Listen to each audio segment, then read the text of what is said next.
السلام عليكم ورحمة الله وبركاته. نحمده ونصلي على رسوله الكريم أما بعد. அளவற்ற அருளாளனும் நிகரில்லா பேரன்புடையவனுமாகிய அல்லாஹ்வின் திருப்பெயரை போற்றி புகழ்ந்து ஆரம்பிக்கிறேன். அல்லாஹ்வினுடைய அருளும் கிருபையும் நபிகள் நாயகம் ஸல்லல்லாஹு அலைஹி வஸல்லம் அவர்கள் மீதும் அவர்களின் குடும்பத்தார்கள், சஹாபாக்கள், ஏனைய இந்த சபையில பங்கெடுத்திருக்கிற என் மீதும் உங்கள் மீதும், என்னுடைய உங்களுடைய தாய் தந்தை, என்னுடைய உங்களுடைய குடும்பத்தினர் மீதும், நமது குடும்பத்தில் நண்பர்களில் வாழ்ந்து மண்ணறைகளில் இருப்பவர்கள் மீதும் அல்லாஹ்வின் கருணையும் மன்னிப்பும் என்றென்றும் நிலவட்டுமாக.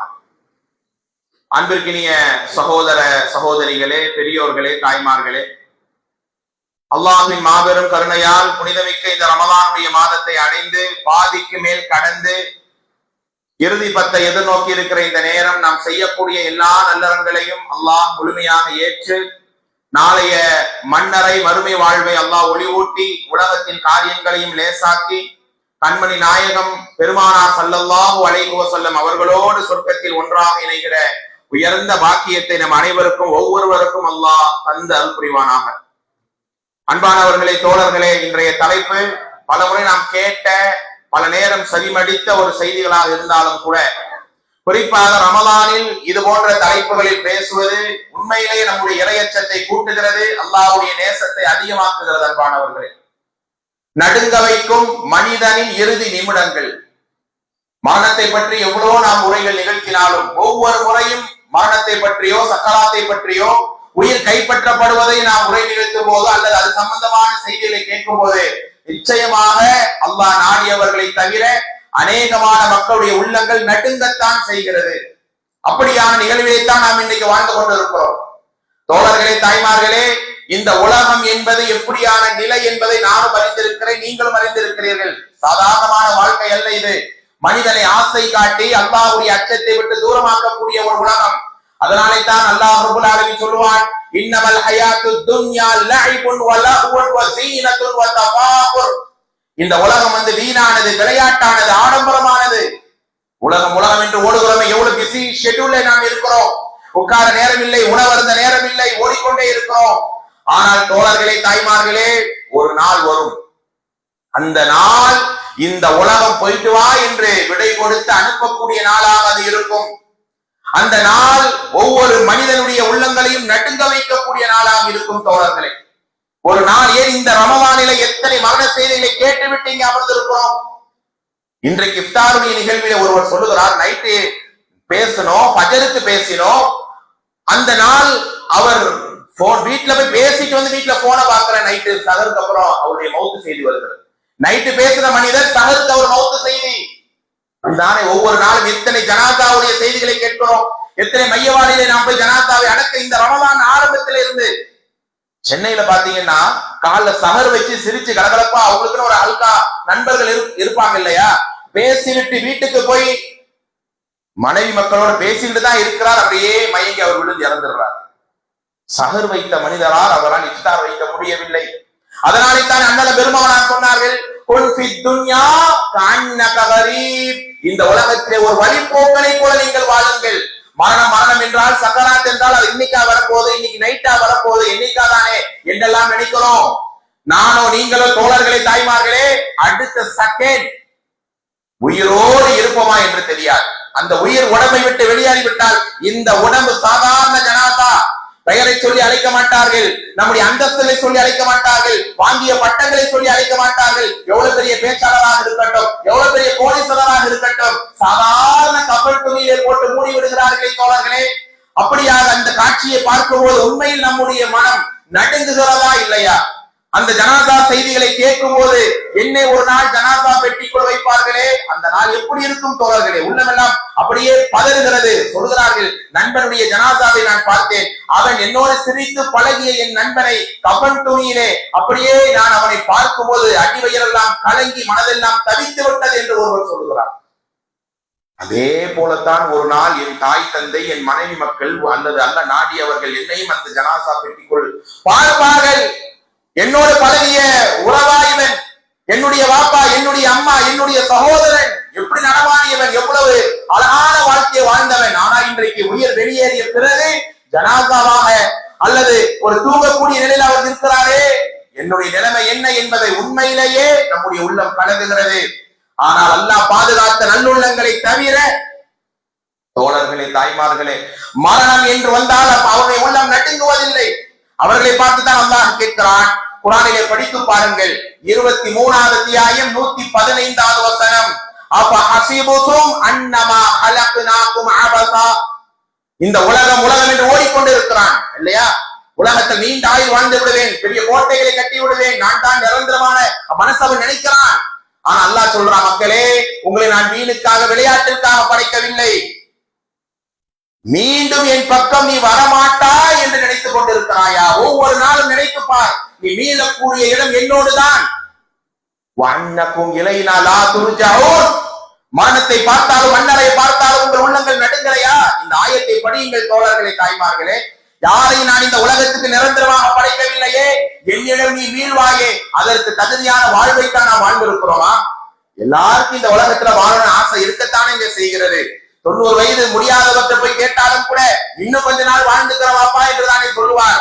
ஆனால் இந்த உலகம், அல்லாஹ் என் தாய் வைத்து நான் கருவுற்ற நேரமே என்னுடைய அஜல் என்ன முடிவு செய்து விட்டான்.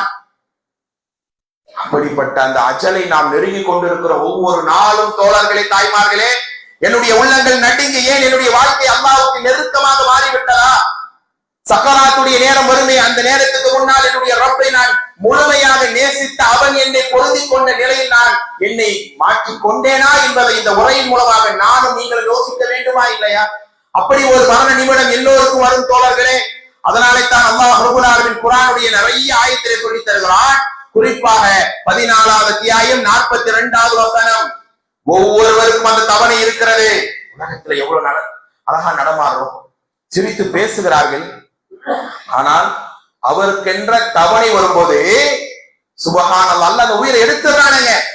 என்னதான் ட்ரீட்மெண்ட் கொடுக்கறாங்க, கொண்டு போய் என்னதான் பண்ணாலும் அந்த செகண்ட் அவருடைய உயிர் பிரிக்கப்பட்டு விடுகிறது. மனைவி அழுதாலும், தந்தை அழுதாலும், உறவுகள் அழுதாலும் யாரும் ஒத்தாசைக்கு வரமாட்டாங்க. அப்படிப்பட்ட நேரம் அது. பயானுக்காக நான் இங்க சொல்லவில்லை. நேற்றைக்கு நைட்டு நெருங்கிய நண்பர் ஒரு போஸ்ட் போடுறார். அப்படியே அதை பார்க்கும்போது உண்மையிலே உள்ளம் நடுங்கி விட்டது. தராவியா இரவு தொழுகை எல்லாம் தொழுது விட்டு நண்பர்களோடு, அவர் இளம் வயது நபர் தான், நண்பர்களோட டென்னிஸ் அது பேட்மிண்டன் விளையாடுவாராம். இரவில் அது பழக்கமாம். விளையாடி கொண்டிருக்கும் போதே மயங்கி விடுகிறார். ஹாஸ்பிட்டல் கூட்டு போற வழியில் இறந்து விட்டார். ஊருக்கு எடுத்துட்டு ஜனாதா போயிட்டு இருக்கிறாங்க. அவர் நினைத்தாரா, முடியாத மனுஷன் போய் விளையாடுவானா? எப்படியான இந்த சம்பவங்களை பார்ப்பதாக நமக்கு ஒத்த வயதில் இருக்கிற மனிதர், நம்மை விட சிறிய வயதில் இருக்கிறவர் ஜனாதா பெட்டிக்குள் திடீரென்று மரணித்து போனார். அவர் விளையாட அந்த இடத்துக்கு போகும்போது அவர் மரணத்தை நினைத்து பார்த்திருப்பாரா? எத்தனை காட்சிகளை எல்லாம் பார்க்கிறோம். விளையாடி கொண்டிருக்கிறார்கள், ஜிம்மிலே இருக்கிறார்கள், டான்ஸ் ஆடுறாங்க, அப்படியே உழுந்து மௌத்தாகி போயிடுறாங்க. இதையெல்லாம் பார்த்து கூட என் உள்ளங்கள் நொறுங்கவில்லையா? நான் கேட்கிறேன், எத்தனை மௌத்துகளை நீங்கள் பார்த்திருப்பீர்கள்? எத்தனை ஜனாசாக்களை கையிலே குளிப்பாட்டி இருப்பீர்கள்? கபருக்குள்ள இறங்கி அந்த முகத்திலே நீங்கள் மண்ணை போட்டு இருப்பீர்கள். இதே போல ஒரு நாள் எனக்கு வருமே, என்னுடைய முகத்தையும் கடைசியாக பார்க்கிறீங்களா என்று கேட்பாங்களே, அந்த நாளுக்கு முன்னால் நான் மாறணும் என்கிற உறுதி வரணும் தோழர்களே. அதுதான் ஈமானிய அடையாளம். அதைத்தான் அல்லாஹ் கேட்கிறான். வலா தஹ்சபன்னல்லாஹ காஃபிலன் அம்மா யஅமலு ஸாலிமூன். பாவம் செய்யக்கூடிய சமூகம், உங்களுக்கெல்லாம் அல்லாஹ்வுடைய பிடி வராதுன்னு நினைக்கிறாயா? இன்னமா யுஅഖிருஹும் லியௌமின். இந்த ஆயத்தை கேட்டும் என் உள்ளம் நடுங்கவில்லையா? அல்லாஹ் தான் எங்களை மன்னிக்க வேண்டும் தோழர்களே. ஒரு நாளுக்காக நம்மை அல்லாஹ் பிற்படுத்தி வைக்கிறான். இங்க இருக்கிற நானோ நீங்களோ 30, 40, 60, 70 தெரியாது. ஆனா ஒரு நாள் உண்டு, அந்த நாளை நோக்கி தான் நாம் பயணிக்கிறோம். அந்த நேரம் தஷ்ஹசு ஃபீஹில் அப்சார், பார்வைகள் எல்லாம் விலை கொத்தி இருக்க நேரம் அது அன்பானவர்களே. அந்த நேரம் எனக்கும் வரும், உங்களுக்கும் வரும். அல்லாஹ் ரப்பல் ஆலமீன் சொல்லி காட்டுகிறான், அந்த தவணை முந்தவும் செய்யாது, பிந்தவும் செய்யாது. அதே போல 21வது அத்தியாயம் 35வது வசனம். குல்லு நஃப்ஸின் தாயிகத்துல் மௌத். ஒவ்வொரு ஆத்மாவும் அதிபயங்கரமான அந்த மௌத்தை சுவைக்கும். வனப்லூக்கும் பிஷ்ஷர்ரி வல் கைரி ஃபித்னா வ இலைனா துர்ஜஊன். ஒவ்வொரு ஆயத்தையும் அல்லாஹ் முடிக்கும் போது நீங்கள் என் பக்கமே திரும்பி வருவீங்க என்று அல்லாஹ் ரப்பல் ஆலமீன் சொல்கிறான். அப்படிப்பட்ட மன்னரையில போய் நின்றாலும் மரணத்தை ஞாபகப்படுத்த வேண்டிய இடம். 2 நாளைக்கு முன்னால் கூட ஒரு ஜனாசா அடக்கம் செய்ய போகிறோம். சுப்ஹானல்லாஹ். யாரை நான் தனிப்பட்டு குற்றம் சொல்லவில்லை. மண்ணறைக்குள் வருகிறோமே, அண்ணலம் பெருமானாரை அகிலத்தின் அருக்குடையே கபருக்குள் வந்தால் தேடி தேடி எழுதிருக்கிறார்களே. எல்லாம் யாரையும் அடக்கம் செய்யதான இந்த மண்ணறைக்குள்ள போறோம். எந்த வேலையும் இல்லாமல் மௌத்தை ஞாபகப்படுத்திக் கொள்ள, அதாவது மறுமையுடைய சிந்தனை அதிகரித்துக் கொள்ள மண்ணறைக்குள் போறோமா? ஒரு சிலர்கள் இருப்பாங்க மாஷா அல்லாஹ். ஆனா அப்படி மண்ணறைக்குள் வரும்போது கூட சிரிக்கிறோம். கபருக்குள்ள நின்று சிரிக்கிறாங்க. அது தப்பா சரியா? நான் பேச வரல. போன் நோண்டுறாங்க, அவங்களுக்குள்ள வேற வியாபார பேச்சுக்கள் பேசுகிறாங்க. அங்க ஜனாசா அடக்க ஒரு பக்கம் பண்றாங்க, இங்க குழுவான் என்று பேசிக்கிறாங்க. மரணத்தினுடைய வேதனையையும் அதிலே சக்கராத்தினுடைய அதாபுகளை எல்லாம் நீங்கள் உணர்ந்தால் இப்படி நீங்க மண்ணறைக்குள்ள இருக்க மாட்டீங்க, அழுது கொண்டே இருப்பீங்க என்று அண்ணலம் பெருமானார் அகிலத்தின் அருள்குறை சொன்னாங்களே. அப்படிப்பட்ட ஒரு சமூகம் எப்போது அல்லாஹ்வுடைய அச்சத்தால் நடுங்க போகிறார்கள். பெருமானார் தஹஜ்ஜத்தை முடித்துவிட்டு கபருக்கு போவார்கள். அங்கே சென்று தன்னுடைய மௌத்தை நினைத்து பார்ப்பார்கள். பெருமானாரை போல உயர்ந்த சிறந்த முடிவு கொண்ட மாமனிதர் யார்? எப்படி அல்லாஹ் அவங்க சக்கராத்தை, எப்படி அவங்களுடைய ரூஹை அல்லாஹ் எடுக்கிறான்? ஆனா அப்படிப்பட்ட கண்மணி நாயகமே கபரிலே வந்து மரணத்தை நினைத்து நடுங்கிய நெஞ்சங்களாக, உருகிய உள்ளங்களாக இருந்தார்களே. என்னுடைய உங்கள் நிலைப்பாடு என்ன? இன்னைக்கு போய் நைட்டு படுத்த உடனே அப்படியே அல்லாஹ் நமக்கெல்லாம் நீண்ட ஆயுளை தரட்டும் இன்ஷா அல்லாஹ். நிறைய ரமலான், நிறைய இபாதத், நிறைய சதக்காகக்கூடிய வாய்ப்பு எல்லாம் நீட்டி தரட்டும். நம் சந்ததிகளுக்கும் குடும்பத்தாருக்கும் தரட்டும். ஆனால் நான் யதார்த்தத்தை பேசுகிறேன் தோழர்களே. வீட்டிலே போய் படுக்கும் போது நம்முடைய பெட்டாக இருக்கும், ஆனால் கண் விழிப்பது மண்ணறை வாழ்க்கையாக இருக்கும். இன்னைக்கு அதிகமான கண்டுபிடிப்பு உறக்கத்திலேயே அல்லாஹ் மௌத்தாக்கி விடுகிறான். பல ஜனாசாக்களை, பல உயிர் கைப்பற்றப்படுவதை பார்க்கலாம். அதனால தான் ஒவ்வொரு நாளும் நீங்கள் தூங்குவது மரணம், சிறிய மரணம். அந்த மரணத்தை நினைச்சு பாருங்க என்று அல்லாஹ் ரப்பல் ஆலமீன் சொல்கிறான். அது மட்டுமல்ல தோழர்களே, அல்லாஹ் ரப்பல் ஆலமீன் சொல்கிறான், குர்ஆனில் நீங்கள் படித்து பார்க்க வேண்டிய வசனம் 21வது அத்தியாயம் 34வது வசனம், வமா ஜஅல்னா லிபஷரின் மின் கப்லிகல் குல்.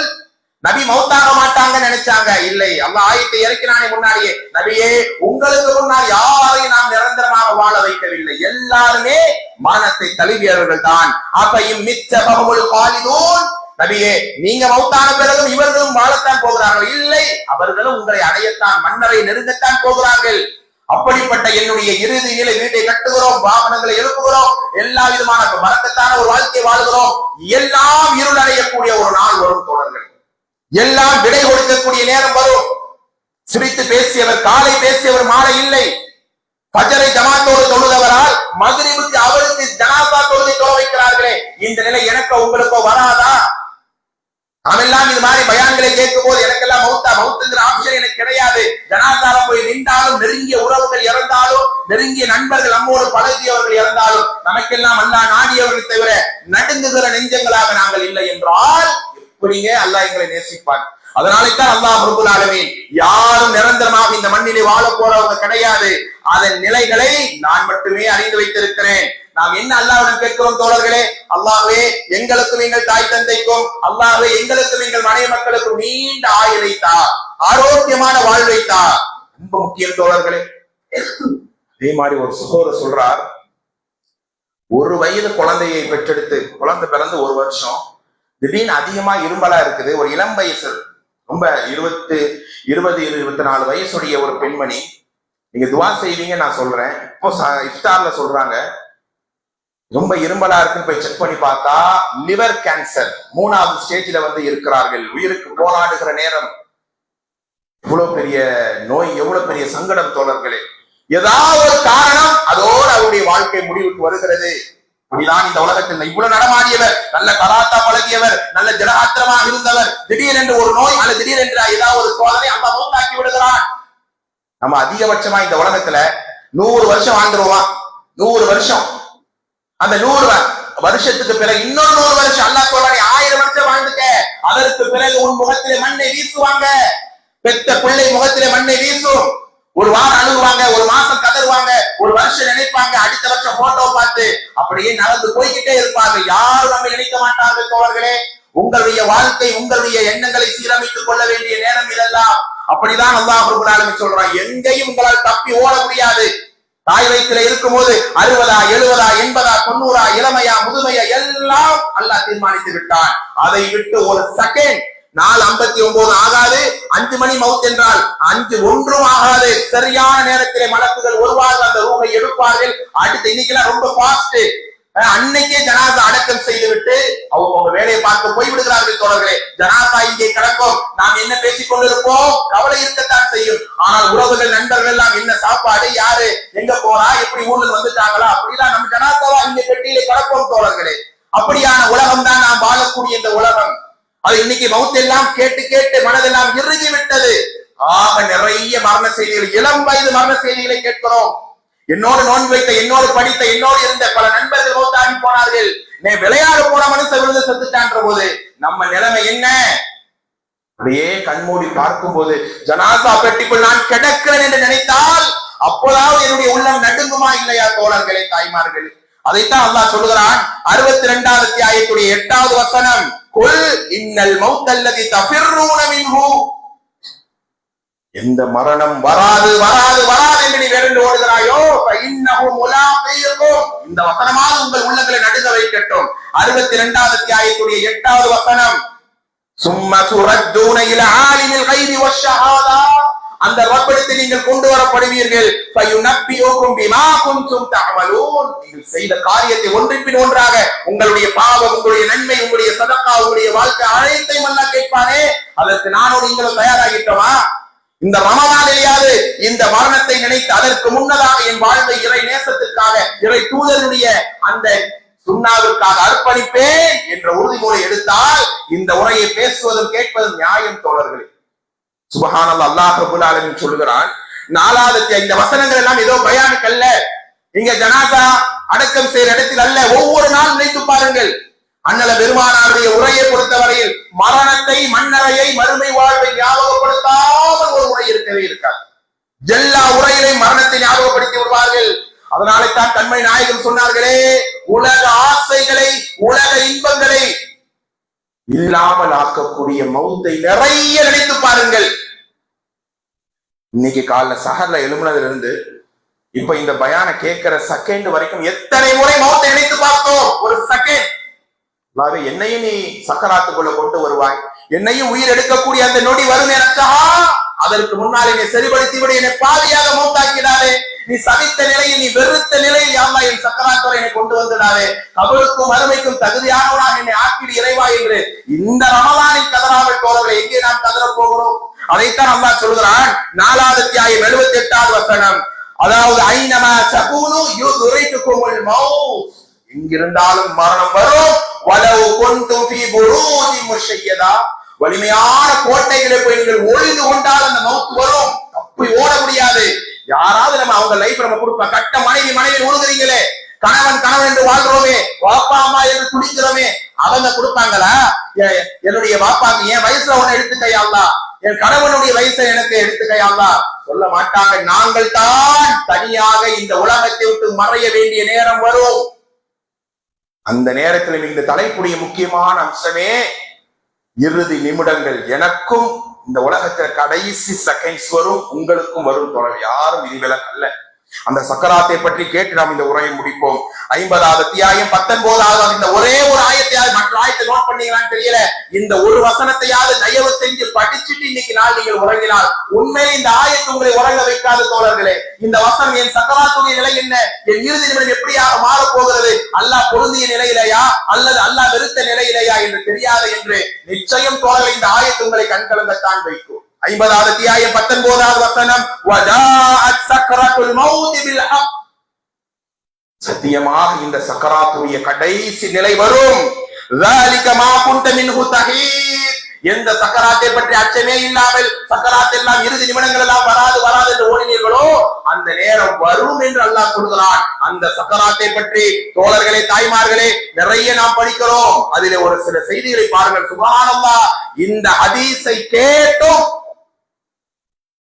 ஒருவனுடைய உள்ளம் நடுங்கவில்லை என்றால் அல்லாஹ் தான் அவனை மன்னிக்க வேண்டும். மன் அஹப்ப லிகா அல்லாஹ் அஹப்ப அல்லாஹு லிகாஹு, ஒரு மனிதன் அல்லாஹ்வை சந்திக்க ஆசைப்படுகிறான். தோழர்களை, இந்த இரவு நேரத்தில் ஏன் இங்கே இவ்வளவு கூட்டம் இங்கே அமர்ந்திருக்கிறது? உலக தேவை ஏதாவது இருக்கிறதா? வேற ஏதாவது உலகத்தினுடைய ஆதாயத்தை நாடி இருந்திருக்கிறோமா? இல்லையே. இந்த சபையில் அமர்வதால் என் ரஹ்மான் என்னை நேசிப்பானே, அவன் என்னை பார்க்க ஆசைப்படுவானே அப்படின்னானே. அப்படி அல்லாஹ்வை நாம பார்க்கணும்னு ஆசைப்பட்டால் சக்கராத், அந்த கடைசி நொடி, உடம்புல எங்க உயிர் இருக்குன்னு தெரியாது, அப்படியே தொண்டை குழிக்கு வருவான். கழுத்துக்கும் நெஞ்சுக்கும் அந்த உயிர் அங்கு நீங்கமாக நடமாடுகிற நேரம் தான் சக்கராத். 50% உலகத்தில எண்ணங்கள் இருக்கும், 50% அவன் மறுமை நோக்கி நகர்ந்து இருப்பான். அந்த நேரம் எல்லோருக்கும் வரும் தோழர்களே. அந்த நேரத்திலே முதலாவது விஷயம் அல்லாஹ்வுடைய பேச்சை அவன் கேட்கிறான். அல்லாஹ் ரப்பல் ஆலமீன் சொல்லுவான், என் அடியான் எனக்காக வாழ்ந்தவன், நல்ல செயலை செய்தவன், ஹராமை விட்டு விலகியவன், தொழுகை என்றால் ஓடோடி வந்தவன், மார்க்க பணி என்றால் அள்ளி அள்ளி அள்ளி கொடுத்தவன், அவரை நான் சந்திக்க ஆசைப்படுறேன். அல்லாஹ் சக்கராத்துல என்னை உங்களை பார்த்து சொல்லணும். சொல்லுங்க இன்ஷா அல்லாஹ் சொல்லுங்க. அப்படி ஒரு நிலையில் அல்லாஹ் நம்மை பார்க்க சந்தோஷப்படுவானாம். அந்த நேரத்திலே பாவிகள் அல்லாஹ்வை பார்க்கிறத பத்தி கவலையே இல்லாதவர்கள் அல்லாஹ்வை பார்க்க வேணாம் இருப்பானா. அந்த சக்கராத்துடைய செய்தியை பெருமானார் சொல்றாங்க, வலாக்கின் இதா ஷஹஸல் பஸர், அந்த சக்கராத்து நெருங்கி விட்டால் அவன் அல்லாஹ்வுடைய வாய்ஸை கேட்கிறான், மலக்குள் மௌத் வருவதை பார்ப்பார்கள். சுப்ஹானல்லாஹ். அந்த காட்சியை நினைத்து ஒவ்வொரு நாளும் பாவம் செய்ய நினைக்கும் போதெல்லாம் அந்த காட்சியை நினைத்து பாருங்கள் தோழர்களே, தாய்மார்களே. அப்படியே தாய் தந்தை அழுவதை பார்ப்பான். நான் பெற்றெடுத்த பிள்ளை, எந்த பிள்ளைக்காக உருகி உருகி வாழ்ந்தேனோ, எந்த மனைவிக்காக என்னுடைய எல்லா ஆசைகளையும் தொலைத்தேனோ, எந்த குடும்பத்துக்காக ஓடாய் தேய்ந்தேனோ, அந்த குடும்பம் எல்லாம் அழுவும் தோழர்களே. அந்த நேரத்திலே தான் மலக்குள் மௌத்து வந்து அமர்ந்திருக்கிறாங்க. ஆஹா, என் உலகம் முடிய போகிறது, இனி என் வேலைக்கு நான் செல்ல முடியாது, இனி நான் விரும்பி சொல்ற பள்ளிக்கு போக முடியாது, என் தாய் தந்தை அன்பாட பார்க்க முடியாது, பிள்ளைகளை கொஞ்ச முடியாது என்றெல்லாம் மனசில் நினைச்சுக்குவான். அப்படி அந்த நேரத்துல சக்கராத்துடைய நிலையை பெருமானார் சொன்னார்கள், ஷஹஸல் பஸர், பார்வைகள் அப்படியே உருளுமா. ஒரு மனிதனுடைய இறுதி நிமிடங்கள், வஹஷ்ரஜ ஸத்ரு, நெஞ்சில உலை கொதிப்பதை போல, குபுகுபுன்னு ஒரு தண்ணி உலை கொதிக்குது இல்லையா, அந்த மாதிரி பார்வைகள் அப்படியே உருண்டு கொண்டே இருக்கும். நீங்க சில பேருடைய சக்கராத்தை பார்த்திருப்பீங்க. அப்படியே பார்வை அங்கிருந்து போய்கிட்டே இருக்கு. இந்த குடும்ப பார்வை, அங்க மலக்கூடிய பார்வை, தொண்டை அடைச்சிரும், பேச்சு வராது. உலகத்திலே பேசியவன், கத்தியவன், தூக்கமிட்டவன் பேச்சு ஸ்டாப். அந்த நேரத்திலே பார்வைகள் உருண்டு நெஞ்சிலே உலை கொதிக்கும். தோள்கள் எல்லாம் அப்படியே இழுத்துக் கொள்ளுமாம், கை விரல்கள் அங்குமிங்குமா இழுத்துக் கொள்ளக்கூடிய நேரம். விரல்கள் அப்படியே அந்த பயத்தின் காரணமாக, அதாவது விரல் அப்படியே இழுத்து அவருடைய உடம்பை முறுக்கக்கூடிய நேரமாக அதை ஆக்கும். அந்த நேரத்திலே தான் அல்லாஹ் சொல்வானாம், என் அடியான் ஏன் கஷ்டப்படுகிறான், எனக்காக வாழ்ந்தவன், எனக்காக தொழுதவன், அவருக்கு இந்த சக்கராத்துடைய வேலை நான் லேசாக்குவேன் என்று அல்லாஹ் லேசாக்கி தருவான் தோழர்களே. அப்படி ஒரு நேரம், இந்த செய்தியை அப்படியே நம்முடைய அந்த இறுதி நேரத்தோடு ஒப்பிட்டு பாருங்கள். அப்படி கண்கள் உருண்டு நெஞ்சு உலை கொதிப்பதை போல கைகால் இப்படி இழுத்துக் கொள்ளுமே பெருமானாருடைய வார்த்தை. இந்த செய்தியை கேட்டுத்தான் அகிலத்தின் அருட்கொடை அண்ணலம் பெருமானார் ஸல்லல்லாஹு அலைஹி வஸல்லம் இரவெல்லாம் அழுதார்கள். சஹாபாக்கள் இந்த ஹதீஸை கேட்டு உள்ளங்கள் நடுங்கி விட்டார்கள். ஒரு நேரம் ஒரு ஜனாசாவை பெருமானார் கடக்குறாங்க. சொன்னாங்க, முஸ்தரீஹுன் வ முஸ்தராஹுன் மின்ஹு, இந்த ஜனாசா ஒருவேளை ஓய்வு பெறலாம், இது ஓய்வு அடையலாம், அல்லது மக்கள் ஓய்வு பெறலாம். என்ன யா ரசூலல்லாஹ், யாரை சொல்றீங்க, யார் ஓய்வு பெற்றவன், யார் மக்கள் ஓய்வு பெற்றாங்க? இந்த ஜனாசா நல்லவனா வாழ்ந்து மரணிக்கும் போது அது ஓய்வோட கபூர்ல போய் இருப்பாங்க. ஆனா இந்த ஜனாசா செத்து தொலைஞ்சிட்டாப்பா, நாங்க நிம்மதி என்று சில பாவிகளை பார்த்து சொல்லுவாங்களே, அப்படி நீங்க ஆயிடாதீங்க, அது பாவத்தினுடைய அடையாளம் என்று அல்லாஹ்வுடைய தூதர் சொன்னார்கள். நாங்க முஸ்தரிஹா அல்ல முஸ்தரிஹ் மின்ஹுவா, ஓய்வு எடுத்துக் கொள்ளக்கூடியவர்களா அல்லது மக்களுக்கு ஓய்வு கொடுக்கிற ஜனாசாவா என்பதை நாங்கள் யோசிக்க வேண்டும் தோழர்களே. அது மட்டுமல்ல, அந்த சக்கராத்துடைய நேரம் தான் மலக்குகள் வருவார்கள். இந்த காட்சிகள் எல்லாம் ஒரு பயான், ஒரு செய்தி, ஏதோ ஒரு இபாதத்துடைய நிலையை கடந்து போயிடுறோம். இந்த நிலை வருமே, அந்த செகண்ட் நான் எதிர்கொள்ளாமல் மௌத்து வராது. அப்படியான அந்த நேரத்திலே தோழர்களே, அண்ணன் பெருமானார் சொன்னார், உங்களுடைய தௌபாவுடைய வாசலை முதல்ல அல்லாஹ் செய்யற வேலை, தௌபாவுடைய வாசலை அடைத்து விடுவான். உலகத்திலே ரமலானை தந்தேன், சஹரை தந்தேன், இஃப்தாரை தந்தேன், பயண நேரங்களை தந்தேன், இபாதத்துக்குரிய தௌபாவுக்குரிய நேரங்களை எல்லாம் தந்தேனே, நீ வருந்தல, திருந்தல, மாறல, உனக்கு டைம் கிடையாது. அப்ப கையேந்துவான் இல்லையா? இளைய சமூகமே, இரவை வீணாக்குகிறாய், பகலை வீணாக்குகிறாய், ரமலானிலையும் போனும் கையுமா இருக்கிறோம், ஊர் சுற்றுகிறார்கள். வேண்டாம் தோழர்களே, இந்த ரமலானிலே உங்கள் அமல்களை இன்னும் அதிகப்படுத்துங்கள். லைலத்துல் கத்ரிலே இன்னும் இறை நெருக்கத்தை தேடி ஓடுங்கள் செய்யுங்கள் தோழர்களே. அல்லாஹ் நம்மை பார்த்து சந்தோஷப்படுகிறான். ஆனா அதெல்லாம் வாய்ப்புகள் சந்தர்ப்பங்களை மிஸ் பண்ணிட்டு இளமையை இழந்துட்டு முடியாத நேரத்திலே கஷ்டப்பட்டு அமல் செய்து பிறகு அதுவும் முடியாம சக்கராத்துடைய நேரம் வரும். அந்த நேரத்திலே தான் பாவிகள் அழுவார்கள். கால ரப்பி லௌலா அஹ்ஹர்தனி இலா அஜலின் கரீம். கொஞ்சம் டைம் கூட அல்லாஹ், இனி ஒரே ஒரு ரமலான கூட, ஒரே ஒரு தஹஜ்ஜுக்குரிய வாய்ப்பை தான், ஒரு சதகாவுக்கு கொடுக்கிறதுக்கான சான்ஸ் கூட கேட்பான். இல்லை, உனக்கான டைம் இல்லைன்னு அல்லாஹ் ரப்பல் ஆலமீன் சொல்லுவான்.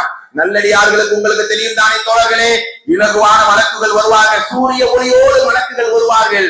சொல்லுவாங்க 16வது அத்தியாயம் 32வது வசனம், யகூலூன ஸலாமுன் அலைக்கும் உத்குலுல் ஜன்னah பிமா குன்தும் தஅமலூன். சோனத்தை நோக்கி வெளியாங்கவா அப்படின்னு சூரிய ஒளி கொண்ட வழக்குகள் அப்படியே நான் நின்னு அடிச்சுக்குவாங்க. நான் தான் போய் எடுப்பேன். நல்ல உயிரை எடுக்க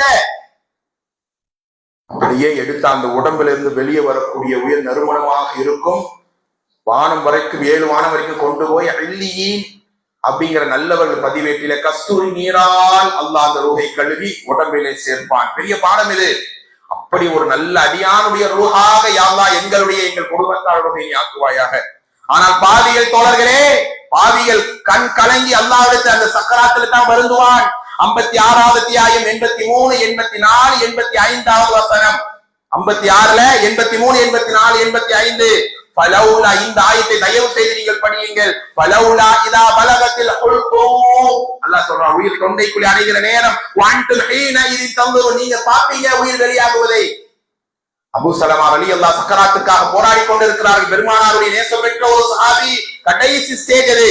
அந்த நேரத்திலே அண்ணல பெருமானார் என்ன செய்யறாங்க, அவருடைய நெஞ்சை தடவி கொடுத்து கொண்டே இருக்கிறார்கள். அல்லாஹ்வே, என்னுடைய தோழன், என்னுடைய நேசன் யா அல்லாஹ், கஷ்டப்படுத்தினாத இந்த ஜனாசாத இலகுவானி ரூஹையடி என்று அவர் தலைமாட்டிலே அமர்ந்து அண்ணல பெருமானார் அழுகிறார்கள். அந்த நேரம் இலகுவாக உயிர் பறிக்கப்படுகிறது. பார்வை பின்தொடர்கிறது. பெருமானார் கண் அப்படியே கசக்கி மூடுறாங்க. அந்த நொடி இறுதி நிமிடங்கள் எல்லோருக்கும் வரும் தோழர்களே. அதைத்தான் அல்லாஹ் சொல்றான், அவங்க கிட்ட இருப்போம் அந்த சக்கராத்துடைய நேரத்திலே. அந்த நேரத்திலே என்னுடைய நேச மூமின்களுக்கு மட்டும்தான், பாவிகளுக்கு கிடையாது என்று அல்லாஹ் ரப்பல் ஆலமீன் சொல்லுவான். ஆனால் அதே நேரம் தோழர்களே, பாவிகளுடைய உயிரை எடுக்க வருவார்கள் மலக்குகள். அதாவது உதடுகள் தடித்த கரடு முரடான தேகம் கொண்ட மலக்குகள் வருவார்கள். நீ போ நான் போய் என்று வெறுப்பார்கள். அல்லாஹ் சொல்கிறான் 75வது அத்தியாயம் 25 முதல் 30 வரை உள்ள வசனங்கள் என்ன, கல்லா இதா பலகத்தி தராக்கிய வகீல வன்றா. இந்த வசனங்கள் எல்லாம் நாம் எங்கே படிக்கிறோம் தோழர்களே? கொஞ்சம் பாவம் செய்யும் போது, கொஞ்சம் உலக நினைப்புகள் மிதக்கும் போது அல்லாஹ் நம்முடைய உள்ளங்கள்ல இந்த வசனங்களை கொண்டு வர வேண்டும். பயானுக்கு மட்டும் கேட்டுட்டு அப்படியே போற வசனம் அல்ல. அல்லாஹ் என்ன சொல்றான், கல்லா இதா பலகத்தி தராக்கிய வகீல வன்றா. ஆனா நான் பிரிய போற அந்த செகண்ட யோசிச்சு பாருங்க, உள்ள நட்டுங்குதா இல்லையா? நீ வியாபாரம் கிடையாது, என் மனைவி மக்கள் கிடையாது, என்னதான் அந்த உயிர் போயிடுச்சுன்னா எதுவுமே இல்லை, உலகம் ஜீரோ. அப்படியான நேரத்திலே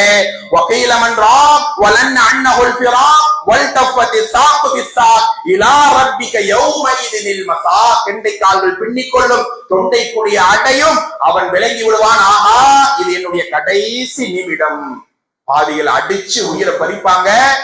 வானம் அனுமதி கிடைக்காம பூமிக்கு அடியில சிஜீன்ற பதிவேட்டில் பதிவு செய்யப்படும் தோழர்களே.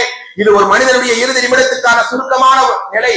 அப்படியானால் அல்லாஹ்வுடைய ரசூலே சக்கராத்தை நினைத்து கதறி போனார்கள் இல்லையா? அல்லாஹ்வுடைய தூதரை போல சிறந்த மாமனிதர் யார்? 2-3 நாட்களாக உடம்பிலே வெப்பம் அதிகமாகி சூடாகி தலைவலியில துடிக்கிறாங்க. காலெல்லாம் செயலிழந்து விட்டது. பெருமானார் கடைசி மௌத்தாகிறதுக்கு ஒரு சில நிமிடங்களுக்கு முன்னால், இந்த உலகத்துல நம்ம அதிகமா நேசிப்பது நம்முடைய ஃபேமிலி தாங்க, நம்ம குடும்பம் தான். ஒரு 2 நாள் 3 நாள் ஆயிடுச்சுன்னா அம்மாவை தேடுது, மனைவியை தேடுது, அப்படிதானே தோழர்களே? ஒரு சின்னதா உபரா ட்ரிப் போனா கூட ஏர்போர்ட்ல வாப்பா அம்மா வருவாங்க, மனைவி மக்கள் வருவாங்க, அப்படியே கண் கலங்குது. இனி ஏதாவது நடுவுல ஏதாவது ஆகி போயிடுச்சு நமக்கு அவங்களுக்கு என்கிற எண்ணம் வரத்தானே செய்கிறது. அப்படியான ஒரு நேரம் தான் அது. ஆனா எல்லாரும் நம்மளை பார்த்து அழுவுறது தெரியும். அப்படிதான் கண்மணி நாயகம் ஸல்லல்லாஹு அலைஹி வஸல்லம் தோழர்களே, தாய்மார்களே, அந்த சக்கராத்துடைய நேரத்தை துடியாய் குடிக்கிறார்கள். பாத்திமா ரலியல்லாஹு அழுகிறார்கள். யா ரசூலல்லாஹ், ஏன் இவ்வளவு கஷ்டப்படுறீங்க வாப்பா என்கிற அந்த பாசம் தானே. பெருமானார் சொன்ன வார்த்தை கேளுங்கள் தோழர்களே. மரண நினைவு இல்லாமல், சக்கராத்தை பற்றி யோசிக்காமல், எனக்கெல்லாம் இப்ப மௌத்து வருமா என்று எப்படியெல்லாம் வாழ்றோமே, அவர்கள் யோசிக்க வேண்டிய நிலை உங்களில் இருவர் அனுபவிக்கிற சக்கராத்தை நான் ஒருவன் அனுபவித்துக் கொண்டிருக்கிறேன்.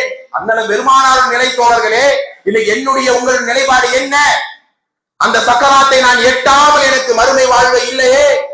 அனஸ் ரலியல்லாஹு அழுகிறார்கள். பெருமானார் வளர்ந்த ஒரு சின்ன பிள்ளைதானே. அனசை நெஞ்சோடு அணைத்துக் கொண்டு அண்ணன் பெருமானார் சொன்னார்கள். 10 வயது முதல் பெருமானாரோடு பயணப்பட்ட ஒரு சிறுவர். அனசே இந்த நாளுக்கு பிறகு எனக்கு எந்த கஷ்டம் இல்லை, நீ அழாதே, நான் மௌத்தாகிவிட்டால் நீ கூட என் முகத்தில் மண்ணை போடுவாய், அதுதான் இந்த உலகம் என்று பெருமானார் சொல்ல சுற்றிருந்த சஹாபாக்கள் எல்லாம் கண்கலங்கி விட்டார்கள் தோழர்களே. அப்படிதான் அன்சாரி தோழர் ஒரு பக்கம் அழுகிறார்கள்.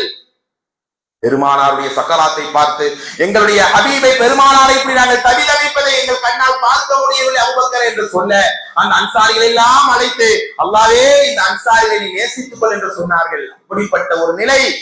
அப்படிதான் சஹாபாக்களுடைய வாழ்க்கையும் இருந்தது. உங்களுக்கு தெரியுமா, இந்த உலகத்தில் நாம் எல்லாம் அல்லாஹ்வுடைய நேசத்துக்கும் பாசத்துக்கும் தான் இங்கே அமர்ந்திருக்கிறோம் தோழர்களே.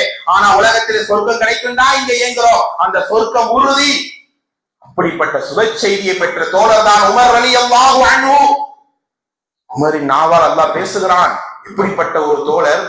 உங்களுக்கு எல்லாம் தெரியும் தானே இந்த சம்பவம். மெஹராஜுடைய இரவிலே பெருமானார் போயிட்டு வந்து எல்லாருக்கும் எக்ஸ்பிளைன் பண்றாங்க. இதை பார்த்து அதை பார்த்தேன்னு. அந்த நேரம் சோனத்திலே முத்து மாளிகை, பவள மாளிகை நான் பார்த்தேன். கண்ணெல்லாம் கவர்ந்து விட்டது தோழர்களே.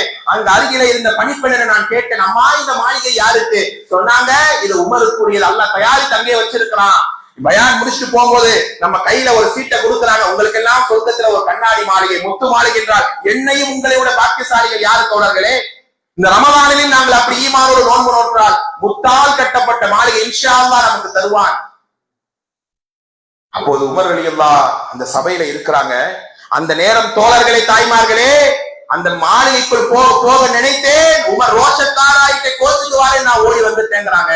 அப்படியே எல்லாரும் தள்ளிவிட்டு ஓடி வந்து உமர் ரலியல்லாஹு அன்ஹு பெருமானாரை கட்டி தழுவி கொண்டார்கள். அல்லாஹ்வுடைய தூதரே, அகிலத்தின் அருட்கொடையே, நீங்க போய் பார்க்கிறதாலயா நான் ரோஷப்பட போகிறேன்? எனக்கெல்லாம் அல்லாஹ் இந்த ஈமானை தந்தார் என்றால் அது உங்கள் மூலமாகத்தானே யா ரசூலல்லாஹ். நான் ஏன் ரோஷப்பட போகிறேன்? இப்படி வாழ்ந்த அவருக்கு சோனம் உறுதி. சோனத்திலே இப்படி மாளிகை கொண்டவர் சக்கராத்திலே கிடக்கிறார். இறுதி நேரத்தில் இருக்கிறார். எதிரி வயிற்றுல குத்துறானா இல்லையா? வெறும் தரையிலே படுத்து கிடக்கிறார். ஒரு ஜனாதிபதி. அவங்க என்னதான் இருந்தாலும் இந்த உலக தமக்காக உருகுவது நம்முடைய மனைவி மக்கள் தான், பாப்பா அம்மா தான். அவருடைய மகன் இப்னு உமர் ரலியல்லாஹு வருகிறார்கள். அப்படி வரக்கூடிய நேரம் தோழர்களே, பாப்பா நீங்க வெறும் தரையில படுத்திருக்கீங்க, வயிறு அப்படியே உங்களுடைய வழியால் ரத்தங்கள் வெளியாகி கொண்டிருக்கிறது. தண்ணீரை ஊத்தினாலும் பாலை ஊத்தினாலும் வயிறு வழியாக வெளியாகி துடிக்கிறார். பாப்பா என் தோல்ல கொஞ்சம் சாஞ்சிக்குங்க, இந்த பஞ்சு மெத்தையில தலகாணியை நீங்க கொஞ்சம் நிமிர்ந்து உட்காருங்க பாப்பான உடனே அந்த சக்கராத்திலே அழுகிறார். அல்லாஹ்வே உனக்கு பிடிச்சமா நான் வாழ்ந்தேன் எனக்கு தெரியல. அல்லாஹ் நான் ஐயாம ஜாஹிலியா காலத்தில் செய்த தவறுக்காக இந்த நேரத்தை என்னை பிடித்து கொள்ளாதே ரச்சனா என்ற சோனம் உறுதியாக்கப்பட்ட ஒரு சஹாபி அழுகிறார் என்றால் நானும் நீங்களும் எப்படியெல்லாம் அந்த இறுதி நிமிடத்தை அடைய போகிறோம். அல்லாஹ் லேசாக்கி தர வேண்டும். அப்போ சொல்லுகிறார், இப்னு உமரே, நீ இந்த உடம்புல உசுர் இருக்கிற வரைக்கும் உன்னுடைய தோளில் தாங்கிக் கொள்வாய். உடம்பை விட்டு உயிர் வெளியாகி விட்டால் நீ கூட என் முகத்துல மண்ணை வீசி விட்டு உன் வேலையைத்தானே பாப்பா, என்னை விடு, என்னை விட்டு விடு, நான் என் ரப்போடு பேசுகிற நேரம் என்று உமர் ரலியல்லாஹு கண்ணீர் மலையில நினைந்த நேரம் அது. ஒவ்வொரு சஹாபாக்களுடைய இறுதி நிமிடத்தை படிக்கும் போது தோழர்களே, தாய்மார்களே, உண்மையில் நம்முடைய உள்ளமெல்லாம் கண்ணீரால் மிதக்கத்தான் செய்யும் தோழர்களே. உங்களுக்கு தெரியுமா, அம்ர் பின் ஆஸ் ரலியல்லாஹு அன்ஹு அவர்கள் எப்படிப்பட்ட ஒரு தோழர்? எதிரியாக இருந்து இஸ்லாத்தை ஏற்றுக்கொண்ட ஒரு தோழர் சக்கராத்திலே அழுகிறார். பெருமானார் பல நேரம் அம்ர் பின் ஆஸை நான் உன்னை விரும்புகிறேன், நேசிக்கிறேன் சொன்னாங்க. அல்லாஹ்வுடைய மார்க்கத்துக்காக பல அர்ப்பணிப்பு. கடைசி நேரம் தெரியும், நமக்கெல்லாம் தெரிஞ்சோம், நம்ம சக்கராத்துக்கு வந்துட்டோம், ஓகே இந்த உலகம் முடிவுக்கு வந்தாச்சு அப்படிங்கிறத அல்லாஹ் நமக்கு கொண்டு வருவான். அவன் பேசுவான், அதெல்லாம் உணர்வான். அப்படி ஒரு நேரம் சக்கராத்திலே துடிக்கிறார் அம்ர் பின் ஆஸ் ரலியல்லாஹு அன்ஹு. சபர்ல முட்டி முட்டி அழுகிறார். மகன் வந்து கேட்கிறாங்க, வாப்பா அல்லாஹ் உங்களுக்கு ஈமானையும் ஹிதாயத்தையும் கொடுக்கலையே, ஏன் வாப்பா நீங்க அழுகிறீர்கள்? மகனை பார்த்து சொன்ன ஒரு சஹாபி, அல்லாஹ்வுடைய ரிலாவை பெற்ற ஒரு தோழர், மகனே அல்லாஹ் எனக்கு 3 கட்ட வாழ்க்கையை தந்தான் மகனே. நான் எதிரியாக இருந்தேன், என் கையால் பல பேர் அடித்தேன், துன்புறுத்தினேன், அப்பவே என் அல்லாஹ் மௌத்தாக்கினான், நான் ஒரு நரகவாசி. 2வது நேரம் இருந்தது, அல்லாஹ் இந்த உலகத்தில் எனக்கும் உங்களுக்கும் தந்த அருளே இந்த ஈமான் தான் தோழர்களே. என்னுடைய வியாபாரம், என்னுடைய பணம், என் வாகனம், என் குடும்பம் எதுவும் வராது. நீங்கள் கொண்டிருந்த ஈமானும் நேர்வழியும் தான் வரும். அப்படி அண்ணன் பெருமானார் கைப்பிடித்து இஸ்லாத்தை ஏற்றுக்கொண்டேன். பெருமானார் சொன்னது இன்றைக்கு என் காதிலே ஒலிக்கிறது. உன் பாவங்கள் அனைத்தையும் அல்லாஹ், பெரிய சிறிய அனைத்தையும் அல்லாஹ் துடைத்து விட்டான் இஸ்லாத்தை ஏற்ற நேரம். அவர் சொல்கிறார், இது இரண்டாவது கட்டம். அப்போவே எனக்கு மௌத்து வந்திருந்தால் அல்லாஹ் நாடி நான் சோனம் சென்றிருப்பேன். இப்போது நான் மூன்றாவது கட்டம், கொள்கையை ஏற்ற பிறகு, ஈமானை ஏற்ற பிறகு அல்லாஹ்வுக்கு பிடிச்ச மாதிரி வாழ்ந்தேனா இல்லையான்னு தெரியல. இப்ப சக்கராத்து வருகிறது. நான் தெரிஞ்சு தெரியாமல் செய்த ஒரே ஒரு பாவத்திற்காக அல்லாஹ் என்னை பிடித்தால் என் கதி என்ன என்பதை நினைத்து அழுகிறேன். பாப்பா, நீங்க அழாதீங்க, நீங்க கவலைப்படாதீங்க, நிச்சயமாக அல்லாஹ் உங்களை சிறந்த ரூஹாக எடுப்பான் என்று மகன் சொல்கிறார். மகனே, என்னுடைய நேசத்திற்குரியவனே, நான் மௌத்தாகி விட்டால் தயவு செய்து என்னுடைய கபரிலே நின்று நீண்ட நேரம் அழு, அல்லாஹ் அதனால என்னை மன்னிக்கட்டும் என்று கதறிய சஹாபாக்களை பார்க்கிறோமே. சக்கராத்துடைய நேரத்திலே அல்லாஹ்வுடைய அந்த திருமுகத்தை பார்க்கணும் என்று ஏங்கி மௌத்தானவர்கள் தான் நல்லோர்கள் தோழர்களே. அப்படி ஒரு நிமிடம் அல்லாஹ் நம் அனைவருக்கும் கொண்டு வருவான். அந்த நிமிடத்தை பார்வைகள் உருண்டு, நெஞ்சு உலை கொதித்து, கை கால்கள் இழுத்துக் கொள்ளக்கூடிய நேரம் வருமே. அந்த டைம்ல அல்லாஹ் என்னையும் உங்களை பார்த்து, கலங்காதே அடியானே, எனக்காக வாங்கோசை கேட்டு ஓடி வந்தாயே, எனக்காக தாவான் அள்ளி கொடுத்தாயே, ஏழை எளிய மக்களை மதித்தாயே, உறவுகளை தேடி வாழ்ந்தாயே, உன்னை கைவிட்டு விட மாட்டேன், உன்னை பார்க்க நான் ஆவலாக இருக்கிறேன். அல்லாஹ் என்னையும் உங்களையும் பார்த்து சொல்லுவான் தோழர்களே. இன்ஷா அல்லாஹ் அப்படி ஒரு வாழ்வை நாங்கள் வாழ வேண்டும். அல்லாஹ் ரப்புல் ஆலமீன் எனக்கும் உங்களுக்கும் நீண்ட ஆயுளையும் நிறைவான பரக்கத்தையும் ஈமானுடைய குடும்பத்தையும் தந்து, இந்த ரமலான் அல்ல, இதே போல பல ரமலான்களை அடையக்கூடிய தௌஃபீக்கை அல்லாஹ் ரப்புல் ஆலமீன் தந்து, நம்மிலே வாழக்கூடியவர்கள், நம்மிலே வாழ்ந்து மரணத்தை எட்டியவர்கள் அனைவருக்கும் அல்லாஹ் நாளை மறுமையிலே ஜன்னத்துல் ஃபிர்தௌஸை முழுமையாக்கி தர வேண்டும் தோழர்களே. நம் குடும்பத்தாருக்கு அல்லாஹ் மேன்மையான வாழ்வை தர வேண்டும் அன்பானவர்களே. நம் குடும்பத்தில் வாழ்ந்து இப்போது மண்ணறையில வாழ்ந்து கொண்டிருக்கிறார்களே, அவர்களுக்கும் அல்லாஹ் நம்முடைய துஆவால், நம் செயலால் அல்லாஹ் அவர்களை ஈமானுடைய சுவனத்தினுடைய படிக்கட்டுகளால் அல்லாஹ் அவங்களை ஆக்க வேண்டும். அல்லாஹ் நம்முடைய மரண சக்கராத்துடைய நேரங்களை ரௌதத்தன் மின் ரியாதில் ஜன்னா, சோன பூங்காவா அமைத்து நம் கபருடைய வாழ்வை ஒளிவூட்டி நாளை மறுமையில் அண்ணன் பெருமானாரோடு சாலிஹீன்கள் சஹாபாக்களோடு அல்லாஹ் எங்களை எழுப்பி நம் தாய் தந்தை குடும்பத்தாரோடு அல்லாஹ்வுடைய திருமுகத்தை சிரித்த நிலையிலே பார்த்து இந்த நோன்பை லைலத்துல் கத்ரை அடைந்ததால் ரையான் என்ற வாசல் வழியாக நுழைவோமே. அப்படிப்பட்ட பாக்கியத்தையும் உலகத்திலேயும் சக்கராத்திலேயும் மண்ணறையிலையும் மறுமையிலையும் அல்லாஹ்வுடைய எந்த தண்டனை பெற்று விடாமல் மின்னல் வேகத்திலே நரக பாலத்தை கடந்து சுவனத்திலே அல்லாஹ்வுடைய அருள் பொருந்திய ஃபிர்தௌஸிலே எங்கள் குடும்பத்தாரோடு அண்ணன் பெருமானாருக்கு அருகில் உலா வரக்கூடிய உயர்ந்த பாக்கியத்தை நம் அனைவருக்கும், நம் ஒவ்வொருவருக்கும் அல்லாஹ் ஆக்கி அருள் புரிவானாக என்று கேட்டு அல்லாஹ்வை நிறைய புகழ்ந்து அருமையான இந்த வாய்ப்பை தந்த மஸ்ஜிதுர் ரஹ்மானுடைய நிர்வாகத்திற்கும் வந்து கேட்ட அனைத்து நல்ல உள்ளங்களுக்கும் அல்லாஹ் அருள் செய்வான். ஒரு சில மாற்றம் இன்னைக்கு நடந்திருக்குது, அல்லாஹ்வுக்காக அதை பொருத்தப்பட்டுக் கொள்ளுங்கள். அல்லாஹ் அதிலேயும் ஒரு கயிறை வைத்திருப்பான். அல்லாஹ் ரப்புல் ஆலமீன் நம் அனைவரையும் மறுமையில இதே போல ஒன்று கூட்டுவானாக. வரக்கூடிய லைலத்துல் கத்ரை அடைந்து பெருநாளையும் உற்சாகமாக கொண்டாடி மோமின்களாக மரணிக்கிற, ஈமானோடு நீண்ட ஆயுளோடு இருக்கிற சிறந்த பாக்கியத்தையும் அல்லாஹ் தருவானாக என்று கேட்டு உங்கள் எல்லாருடைய துஆவிலையும் என்னுடைய பெயரை சேர்த்துப்பீங்க என்கிற ஆதரவு வைத்து இந்த உரையை முடித்துக் கொள்கிறேன். வாஹிரு தஅவானா அனில் ஹம்துலில்லாஹி ரப்பில் ஆலமீன். அஸ்ஸலாமு அலைக்கும் வரஹ்மத்துல்லாஹி.